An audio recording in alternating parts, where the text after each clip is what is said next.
Whoa, whoa, whoa. Stop right there. This channel is not intended for kids under the age of 13. So if you're under the age of 13, please leave.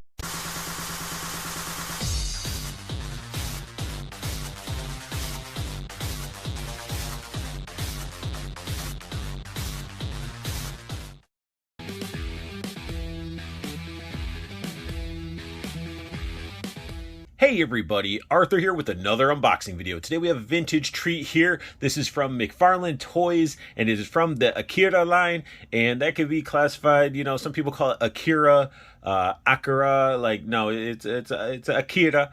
And then we also have the figure inside that is Kaneda, or some people call him Canada, or some say Kaneda, like you see his name on the package, but he comes in that classic blister McFarlane toy packaging from back in the 2000s, and it says spawn.com on the bottom, and it has that great artwork of Kaneda on the top.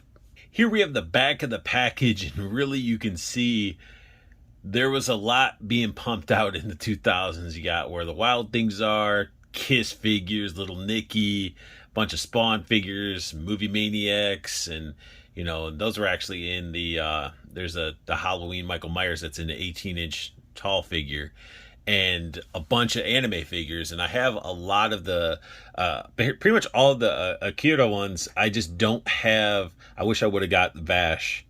I've seen it, you know, many times back in the 2000s. I never pulled the trigger, and this is one that I wish I would have gotten. I know this is going to pain a lot of you mint on card collectors. You know, this thing is pretty decent condition for the years, but you know, let's go ahead and just get it open there. Let it breathe. Kaneda comes with his signature goggles, done pretty decent. They got translucent lenses, and I mean they're not bad. They're painted, but it's not really too, I mean, age. I think these might have been gummier in the past. I'm not too sure, but definitely not much give here, so I feel like these things are super brittle now. We also got that power cell that he uses to hook up that laser rifle. It's got the tube there, and the tube does disconnect right here. There's like a little peg that goes into the other end goes into the gun, and this thing's pretty nice, and it's withheld itself, you know, over 20-something years, you know, 21 years, gonna be 22. And sculpt work is there. Got some texture throughout the belt. Paint all over this thing. It's very shiny. And again, I don't remember if this was shiny originally or if it's overaged. It's causing it to look all glossy and stuff like that. Here we have an up-close look at Kaneda, and it looks pretty good. I mean, it's definitely not super manga anime accurate, due to the fact that, I mean, I guess Todd likes to always, you know, make his stuff a little bit more realistic, I suppose. But the sculpt is definitely there. You can see his face. He has his mouth open, you know, probably screaming Tetsuo. And the jacket's done pretty well. The belt on the gun to the the strap to the gun is getting glossy. Some of it was actually stuck to his jacket because this jacket is a softer material. Same with the belt. So you can really see some of the sculpt work and paint work inside the chest. The jacket's just awesome. And then we got the pill, the signature pill, but the saying's not there, but he did get the pill on there. And then we got this gun that hangs down at his waist, and you see like the little peg, that's where the hose hooks up. And sort of get sidetracked here, got some cool gloves that are done really well. But yeah, we got this peg here. That's where the hose hooks up. And this thing is so old that I think this is either like it's sculpted into here like it's supposed to, and it gets loose here to unhook it, or it's supposed to dangle. I'm not 100% sure. In the instructions, it shows that this is in his hand. So if you look really close, let me focus there. You guys can see there's like a little peg in the strap. I think that comes out. But when I'm trying to peel it, this rubbery plastic is like almost like feeling like it's glued here. And then when you look on the other side, it's got that strap, and I don't know if that's supposed to come off. But this thing does not really lift up to go in this hand. even though the hands are rubbery enough that it could hold it, it's like you got this awesome looking gun that you guys can't see because it's blurry. But it's sculpted awesome, looks great. It's got some painted for the optics and everything. But I can't seem to figure out if I'm supposed to detach it or not. And I don't want to break them because when you're dealing with figures that have been in package for this long, they can get brittle. And this guy has been in totes. He's been in like a tote in a shed and all that type of stuff. So I'm being pretty delicate with them. Even though I did twist almost all the articulation on this figure because I was like, you know what? I want to see the articulation. If it breaks, it breaks. Even though deep down I'm like, I'm a huge Akira fan and I would be super upset if these did break. But, I mean, he looks good. The sculpt and paint are there. His boots look awesome. I mean, when you're dealing with McFarlane, pretty much static figures, because this thing's pre-posed and everything. Look at that. That's like wedged up in there. But, again, really cool figure. And it looks like the character in a sense. Now diving into articulation. The articulation's pretty easy. He's got head articulation. He can look left and right. His arms can move. His arms, his wrist on this one rotates. This one's stuck. Again, probably age. His waist does move. He has some cuts in his legs, which are weird because they're like different heights. And then he has boot cuts. Like, that's really the articulation you get with this figure. You're not going to be getting him into many poses, so be ready to pose him pretty much how he is in the package. The Kaneda figure looks great. I just wish I knew what the heck to do with the gun. I wish I could put it in his hand. But what's cool is this hand is designed to really hold the hose, like he's going to attach it. So, you know, that's pretty cool. And yeah, the goggles, they're worse than the Cobra Vipers. They just sort of, they're too old. And they're really, it's like a harder plastic now, so it's not going to stretch over his big noggin, but it's still a nice looking figure. And you know, you can't have Kaneda without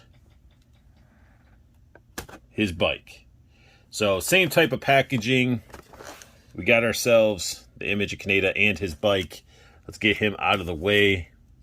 And yeah, I'm going to break some more hearts here. Thing out. Now, can we take some time to appreciate how badass this bike looks? We got all the little stickers all over. May not be 100% accurate to the anime, and it still looks awesome. Like, if you see this, you know that's Kaneda's bike. It's definitely Kaneda's bike. And McFarlane put some kickstand on there, right? And you got sculpted detail on here, which looks great. But you flip this kickstand, right? And it wanted to stop like here. So if you go to put it up, you're not really going to use the kickstand part. But if I do it all the way, right? Kickstand, sort of. But without it.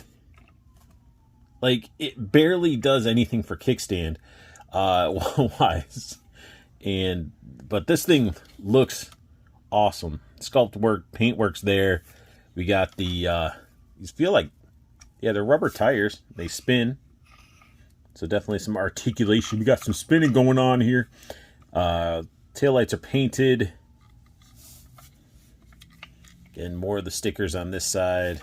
I just noticed there is a little like sad face right here. Got the headlight. Translucent plastic for the windshield. Brown seating. Get all this sculpted in detail and painted in detail. That's so nice. 130 kilometers. The handlebars do move a little bit, but what's cool is this thing lifts up, and he sculpted and painted. Look at all that. McFarlane's team back then didn't hold back. They actually had budgets and stuff to add this type of painting throughout. You can see the engine and everything. It's awesome. He even got the little foot grips. Again, very cool. Front tire spins as well. So the whole thing technically it rolls. And it actually rolls really well. So in the end, I'm happy that I was lugging these unopened figures throughout my life for 20-something years, and I'm happy that I have them part of my collection because I'm a big fan of that film and the manga and what Katsuro Otomo has done, and it was pretty revolutionary, and I love what he does. I love his work, and that's why I tug these figures around. It was just like, this is something I may not open ever, or I might open it, and well, some of the other figures in the line, as I had them getting hit by sunlight, started yellowing the bubble, and I'm like, you know what, let's crack these bad boys open and get them the detolf life that they deserve. So that sums up my unboxing and review of McFarlane Toys, Kaneda and Kanedas bike. If you guys like what you saw, hit that thumbs up. If you're new to my channel, hit that subscribe button for me, as it'll mean the world. Hit the silver bell notification while you're at it, because it keeps you in the know with when I post up a new video. Check out Toyco Toys and Collectibles, as there is a website down below where you can get your collectibles, and there's a promo code to get free shipping on anything you see on that website. Check out the Toyco pre-order group. It's a Facebook group you can join for free, and that also keeps you in the know with collectibles. A lot of the imports, like, you know, your Figma, McFarlane, SH Figuarts, Storm Collectibles. Get into that group, and if you see something that you like that you want to pre-order, go ahead and pre-order it. Pre-orders are pretty simple when it comes to Toyco. But most importantly, I want you guys to have the best luck hunting, keep on collecting, and have a beautiful day.